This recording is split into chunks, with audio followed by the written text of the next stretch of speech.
Lily, tu t'es un peu renseignée donc, sur le rôle des agents immobiliers. Qu'est-ce que tu en penses, toi, du coup? Il y a trois façons qu'on veuille acheter ou vendre. On peut soit passer par les agents immobiliers, soit être en direct, Internet, etc.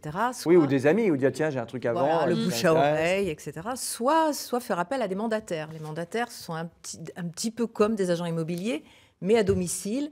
Et l'avantage, c'est que leur commission est un petit peu plus petite. Alors, on parle de parce que quoi quand on parle de commission? Parce que c'est quoi la commission d'un agent c'est entre- immobilier, Tony? C'est environ 5%. c'est entre 4 et 8%. Voilà. En fait, Voilà. c'est libre, faut savoir. Et les mandataires sont entre 3 et 5. D'accord, mais alors, Voilà. du coup, ce prix-là, c'est une question, parce qu'on parlait tout à l'heure d'un bien à 300 000 euros. Est-ce que ça vient se rajouter, quand on voit le prix de vente d'un Oui. appartement, ça vient se rajouter à ce prix de vente? Oui et non, Normalement- c'est obligatoirement inclus dans le prix de vente. Voilà. Ah, normalement, c'est contenu dans le prix de vente. Oui, et soit oui, il est à la charge de l'acquéreur, ce qui est préférable quand on va chez le notaire, c'est déductible, donc c'est plus intéressant d'avoir les honoraires d'agence à charge de l'acquéreur, ou sinon c'est pris en charge par le propriétaire, celui qui vend. Et à ce moment-là, quand vous signez votre mandat, ce qui est judicieux de faire, c'est de négocier la commission d'agence à la signature du mandat. Sachant qu'en Tony. 2018, 70% des marchés des transactions ont été réalisés par des agences immobilières. Oui, c'est-à-dire que passer par une agence C'est immobilière... beaucoup. C'est ce que disait Tony, c'est que C'est ça vrai simplifie que le process, quand même. c'est plus simple, surtout quand on a un bien un petit peu complexe à vendre. C'est-à-dire qu'on n'a pas tous la superbe maison sur la côte fleurie, en bon état, etc. à vendre. Quand on a quelque chose d'un petit peu délicat, un petit peu compliqué, qui a besoin de travaux, qui n'est pas très bien placé, vaut quand même mieux faire appel à un professionnel. Et puis en plus, maintenant, certains offrent des nouveaux services comme le home staging. Qu'est-ce que c'est que ça? C'est du relooking d'appartements ou de maisons, mais c'est Ce que fait c'est Stéphane pas- dans ses émissions.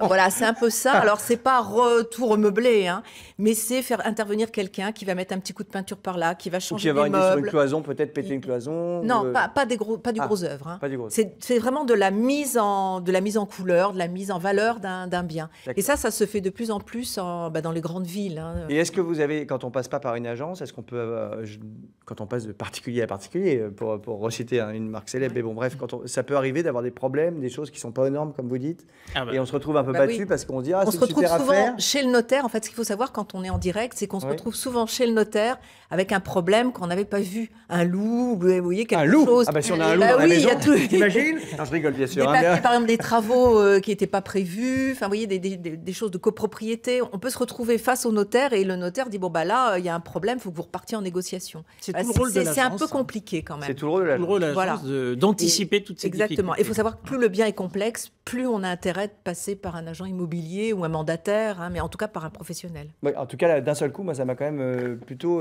donné envie de passer par une agence, toute cette histoire, Ouais. plutôt que d'y aller tout seul ou peut-être un peu C'est plus flipper. confortable. Mais non, mais c'est ces histoires de normes, en fait. Mais c'est J'imagine plus que maintenant, cher, avec c'est tout. toutes les normes Et- énergétiques, toutes ces choses comme ça, c'est vrai que ça doit être très compliqué. On doit faire des diagnostics par rapport à l'installation électrique, l'installation de gaz, l'amiante, le plomb. Ça. Oui, donc c'est vrai que quand on se dit, tiens, t'achètes chez moi et tout ça, on se dit, d'accord, ok, on y va, et on n'a pas forcément Puis vérifié tout ça. maintenant aussi, il y a des agences qui préparent le travail du notaire, c'est-à-dire qui rédigent eux-mêmes les compromis de vente.